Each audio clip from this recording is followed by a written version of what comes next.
हमारी स्टोरी का नाम क्या है? The brave octopus. ब्रेव को हिंदी में कहते हैं बहादुर, ऑक्टोपस को octopus, Bahadur octopus. Overcoming shyness and showing courage. Overcoming का मतलब होता है काबू पाना या पार पाना। शाइनेस को हिंदी में कहते हैं शर्मीलापन। शाई की हिंदी क्या होती है? शर्मीला। शाइनेस का मतलब क्या होता है? शर्मीलापन। एंड को हिंदी में और कहते हैं। शोइंग का मतलब होता है दिखाना। करेज को हिंदी में कहते हैं साहस। शर्मीलेपन पर काबू पाना और साहस दिखाना। Are you shy in talking to people? Question mark. ये हमारा किस टेंस का सेंटेंस है? ये प्रेजेंट टेंस का सेंटेंस है, क्योंकि इसमें देखिए हेल्पिंग वर्ब क्या आ रही है? आर आ रही है। शाई को हिंदी में क्या कहते हैं? शर्माना। यू को हिंदी में क्या कहते हैं? तुम या आप। टॉकिंग को हिंदी में क्या कहते हैं? बात करना। पीपल को हिंदी में क्या कहते हैं? लोग। क्या आप लोगों से बात करने में शर्माते हैं? When you face a difficult situation, do you run away or do you face it bravely? Question mark. देखिए when से लेकर के सिचुएशन तक हमारा किस टेंस का सेंटेंस है?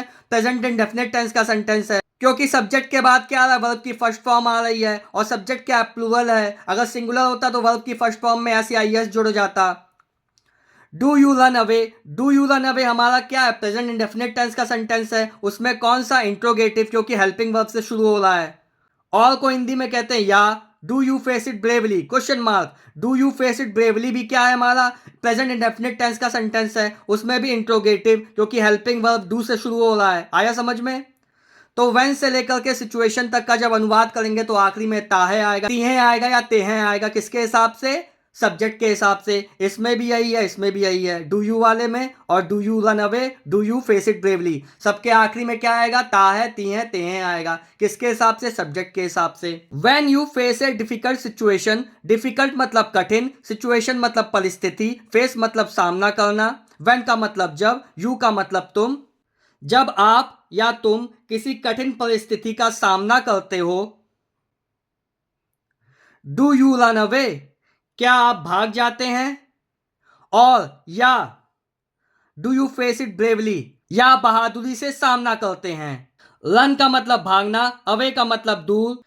Read this story and see how the octopus fought bravely with the big fish and overcame his shyness. Full stop. Read this story. यह कहानी पढ़ें। This story का मतलब यह कहानी। Read को हिंदी में कहते हैं पढ़ना। And see how और देखें। See का मतलब देखें। How का मतलब कैसे। The octopus, octopus फाउट का मतलब लड़ना। ब्रेवली मतलब बहादुरी से। विथ मतलब साथ में। द बिग फिश बड़ी मछली। बिग को हिंदी में कहते हैं बड़ी, फिश को हिंदी में कहते हैं मछली। एंड ओवर के मतलब काबू पाना या पार पाना। हिज शाइनेस उसके शर्मीलेपन पर कैसे उसने काबू पाया या जीत पाई।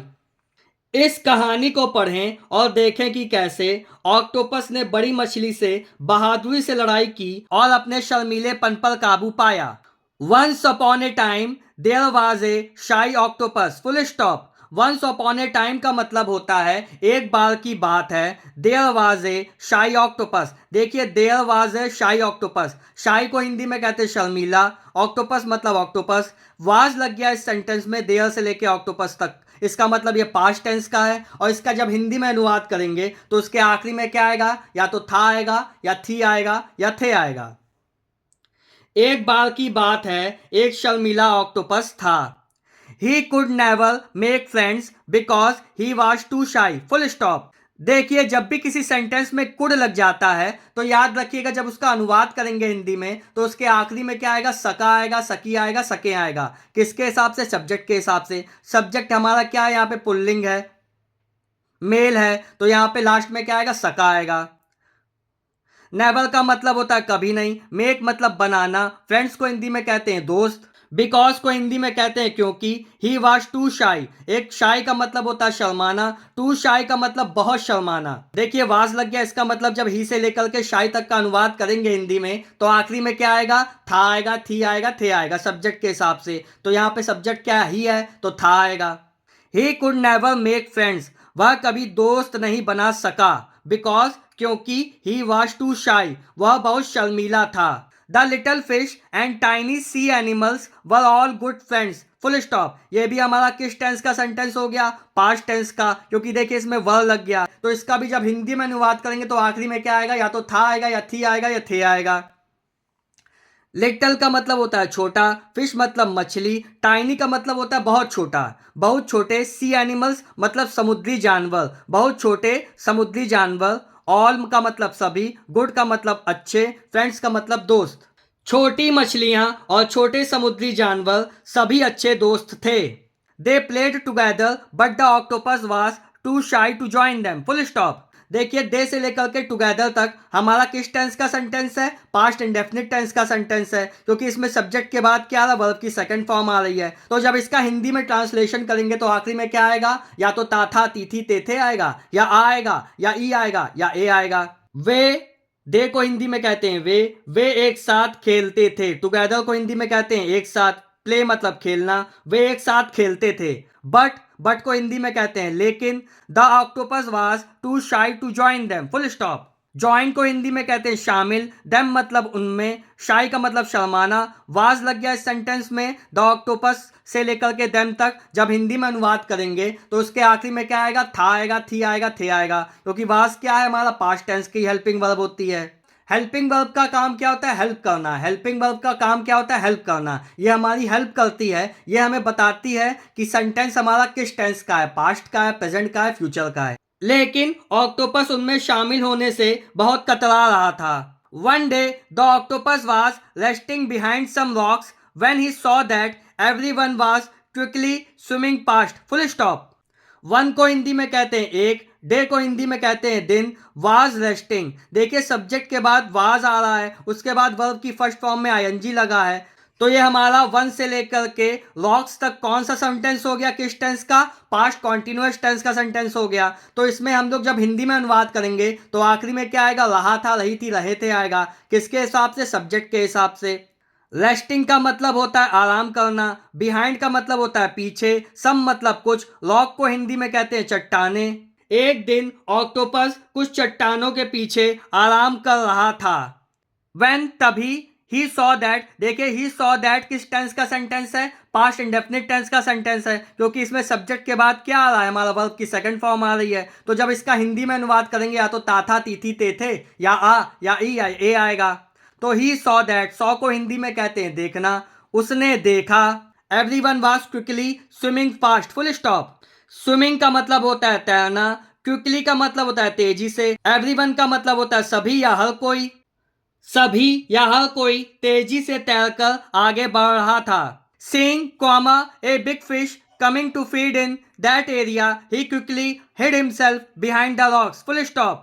बिहाइंड का मतलब पीछे, द रॉक्स मतलब चट्टानों के, क्विकली मतलब तेजी से, दैट एरिया मतलब उस क्षेत्र में, फीड मतलब खाना, बिग फिश का मतलब बड़ी, बिग का मतलब बड़ी, फिश का मतलब मछली, कमिंग मतलब आ रही थी, फीड मतलब होता है खाना। देखकर कि एक बड़ी मछली उस क्षेत्र में भोजन करने आ रही है, वह जल्दी से चट्टानों के पीछे छुप गया। The big fish was chasing the little fish, full stop. The big fish, big को हिंदी में कहते हैं बड़ी, फिश को हिंदी में कहते हैं मछली, बड़ी मछली वाज चेजिंग। देखिए सब्जेक्ट के बाद क्या आ रहा है? वाज आ रहा है, उसके बाद वर्ब की आईएनजी फॉर्म आ रही है। तो द से लेकर के फिश तक हमारा किस टेंस का सेंटेंस हो गया? पास्ट कॉन्टिन्यूअस टेंस का सेंटेंस हो गया। तो जब इसका हिंदी में अनुवाद करेंगे तो आखिरी में क्या आएगा? रहा था, रही थी, रहे थे आएगा। किसके हिसाब से आएगा? सब्जेक्ट के हिसाब से आएगा। सब्जेक्ट क्या है? द बिग फिश, तो क्या आएगा? रही थी आएगा। चेसिंग का मतलब होता है हिंदी में पीछा करना। द लिटिल फिश, लिटिल को हिंदी में कहते हैं छोटी, फिश को हिंदी में कहते हैं मछली, बड़ी मछली छोटी मछली का पीछा कर रही थी। The little fish needed help, ये हमारा किस टेंस का सेंटेंस हो गया? द से लेकर के हेल्प तक, ये हमारा पास्ट इंडेफिनिट टेंस का सेंटेंस हो गया। क्यों? क्योंकि सब्जेक्ट के बाद क्या वर्ब की सेकंड फॉर्म आ रही है। तो हिंदी में आखिरी में क्या आएगा? या तो ताथा तीथी तेथे आएगा, या आ आएगा, या ई आएगा, या ए आएगा। नीडेड का मतलब जरूरत, हेल्प का मतलब होता है हिंदी में मदद करना, द लिटिल फिश मतलब छोटी मछली, छोटी मछली को मदद की जरूरत थी। बट को हिंदी में क्या कहते हैं? लेकिन।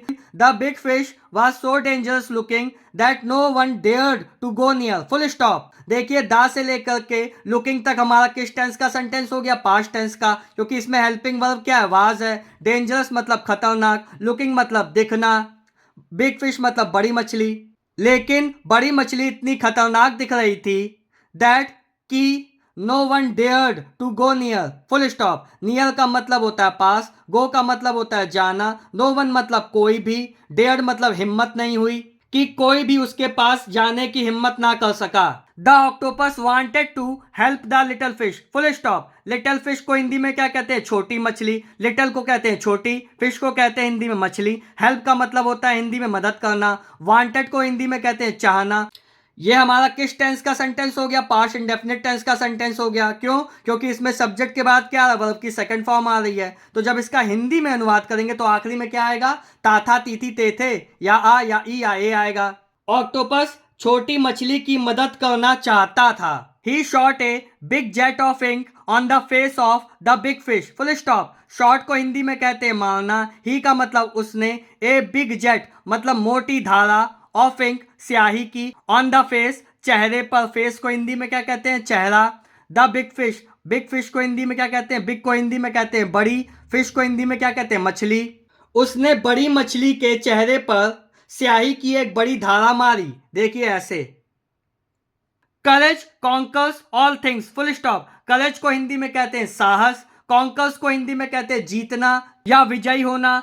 ऑल का मतलब सभी, थिंग्स को हिंदी में क्या कहते हैं? थिंग्स को हिंदी में कहते हैं चीजें। ये हमारा किस टेंस का सेंटेंस हो गया? प्रेजेंट इंडेफिनिट टेंस का सेंटेंस हो गया, क्योंकि सब्जेक्ट के बाद क्या वर्ब की फर्स्ट फॉर्म में एस या एस लगा हुआ है। साहस से सब चीज जीती जाती है। He then caught the little fish in his arms and swam off behind the rocks. Full stop. The rocks को हिंदी में कहते हैं चट्टाने, behind का मतलब पीछे, swam off मतलब तैरकर, his arms मतलब अपनी बाहों में, little fish मतलब छोटी मछली को, caught मतलब पकड़ लिया, he मतलब उसने, फिर उसने छोटी मछली को अपनी बाहों में पकड़ लिया और चट्टानों के पीछे तैर गया। The big fish felt a bad itch and swam away. Full stop. The big fish felt a bad itch and swam away. Full stop. Etch को हिंदी में कहते हैं खुजली होना, बैड का मतलब बहुत, स्वयं को हिंदी में कहते हैं तैरना, अवेक मतलब दूर जाना। बिग फिश को हिंदी में कहते हैं बड़ी मछली। बड़ी मछली को बहुत ज्यादा खुजली महसूस हुई और वह तैर कर चली गई। All the fish that were hiding came and congratulated the octopus for being so brave. Full stop. All the fish मतलब सभी मछलियां, that were hiding जो छुप रही थीं, came आई, एंड को हिंदी में कहते हैं और, कॉन्ग्रेचुलेटेड को हिंदी में कहते हैं बधाई देना। द ऑक्टोपस, ऑक्टोपस को, for being so brave, being का मतलब होने के लिए, सो का मतलब बहुत, ब्रेव का मतलब बहादुर। जो सभी मछलियां छुपी हुई थीं, उन्होंने आकर ऑक्टोपस को इतना बहादुर होने के लिए बधाई दी। The little fish thank the octopus for saving her life. Full stop. Thank का मतलब शुक्रिया अदा करना, लिटिल फिश मतलब छोटी मछली ने, द ऑक्टोपस, ऑक्टोपस से for saving her life, saving का मतलब बचाना, उसकी जिंदगी, हर लाइफ मतलब उसका जीवन या उसकी जिंदगी। ये हमारा दा से लेकर के थैंक तक किस टेंस का सेंटेंस है? हमारा पास्ट इंडेफिनिट टेंस का, क्योंकि सब्जेक्ट के बाद क्या वर्ब की सेकंड फॉर्म आ रही है। छोटी मछली ने उसे धन्यवाद दिया, the octopus for saving her life, उसकी जान बचाने के लिए। The octopus was overcame his shyness and led a more confident life. Full stop. ना ओवरकेम का मतलब पार पाना, काबू पाना, हिज शाइनेस मतलब अपने शर्मीलेपन पर, एंड लेड ए मतलब जीना, ए मोर कॉन्फिडेंट लाइफ, कॉन्फिडेंट को हिंदी में क्या कहते हैं? आत्मविश्वास, लाइफ का मतलब जीवन, मोर मतलब और ज्यादा। ऑक्टोपस ने अब अपने शर्मीलेपन पर काबू पा लिया और अधिक आत्मविश्वास से जीवन जीने लगा। Do not feel shy to talk to people. Full stop. People को हिंदी में कहते हैं लोग, टॉक को हिंदी में कहते हैं बात करना, शाई को हिंदी में कहते हैं शर्माना, फील का मतलब महसूस करना, डू नॉट मतलब मत करना। डू नॉट क्या है? हेल्पिंग वर्ब है। इससे हमें क्या पता चलेगा? डू से लेकर के पीपल तक हमारा प्रेजेंट टेंस है, तो जब इसका हिंदी में अनुवाद करेंगे तो क्या आएगा? आखिरी में है आना चाहिए। लोगों से बात करने में शर्म महसूस ना करें, face difficult situation with courage. Full stop. Face का मतलब सामना करना, डिफिकल्ट मतलब कठिन, सिचुएशंस का मतलब होता है परिस्थितियां, विद का मतलब साथ में, करेज को हिंदी में क्या कहते हैं? साहस। साहस के साथ कठिन परिस्थितियों का सामना करें। Always do the right thing even if others don't do it. Full stop. Don't do it का मतलब मत करना। ये हमारा किस टेंस का सेंटेंस हो गया? ये हमारा प्रेजेंट इंडेफिनिट टेंस का सेंटेंस हो गया। अदर्स मतलब दूसरे, थिंग मतलब चीजें, राइट मतलब सही, ऑलवेज का मतलब सदैव, डू का मतलब करना, हमेशा या सदैव सही काम करें भले ही दूसरे ऐसा ना करें। अगर आपको स्टोरी अच्छी लगी हो तो वीडियो को लाइक कीजिएगा, चैनल को सब्सक्राइब कीजिएगा। Thank you.